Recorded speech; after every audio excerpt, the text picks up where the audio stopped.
তো নমস্কার বন্ধুরা, আজকের ব্লগটা আমি এখান থেকেই শুরু করছি।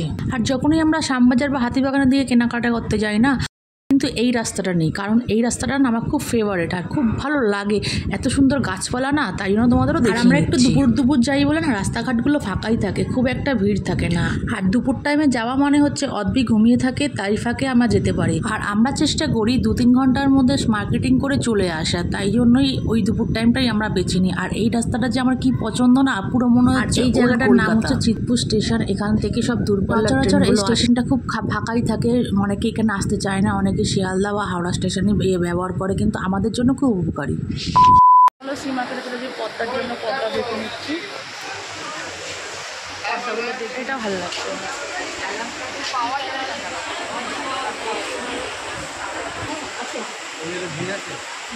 হচ্ছে সবুজটা, মিডিলের সবুজটা দেখি সব।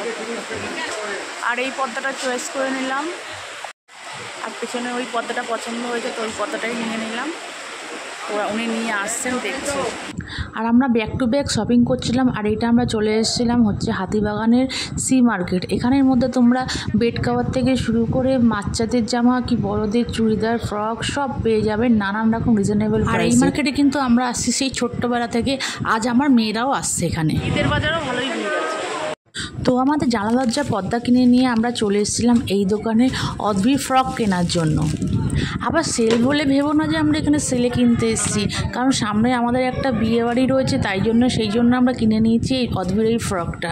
অনেকদিন ওর জন্য কেনা হয়নি কিছু, তারপরে এই দোকানে চলে এসেছিলাম আমরা ওর বাবার পাঞ্জাবি কেনার জন্য, কারণ সামনে নিজের একটা বিয়ে বাড়ি আছে, ওই জন্য আমরা এই পাঞ্জাবিটা কিনতে চলে এলাম। আর নানান রকম পাঞ্জাবি দেখে তো আমরা অবাক হয়ে যাচ্ছিলাম, আর তার মধ্যে কিনেও নিয়েছিলাম। এটা আমার খুব পছন্দ হয়েছিল এই। আর সেই দোকানে যেহেতু ট্রায়াল দেওয়ার ব্যবস্থা নেই, সেই জন্য ঘরে এসে পাঞ্জাবিটা ট্রায়াল দিয়ে দিয়েছি। তো একটু বড় হয়েছে, ওটাকে অল্টার করতে হবে। পেছনে যান, দারুণ লাগছে।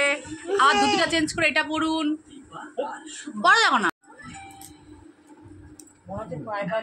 আর পেছনে যাও, সামনে সে কি হবে, পেছনে ভালোই লাগছে। হাত নেই আপনার দাদা? দাদা আপনার হাত নেই? এক কাজ করতে পারো, হাতাটা একটু মারতে পারো, অল্টার করতে পারো না, এই যে চাপতে পারো, মানে একটু টাইট। হ্যাঁ, টাইট সিস্টেম।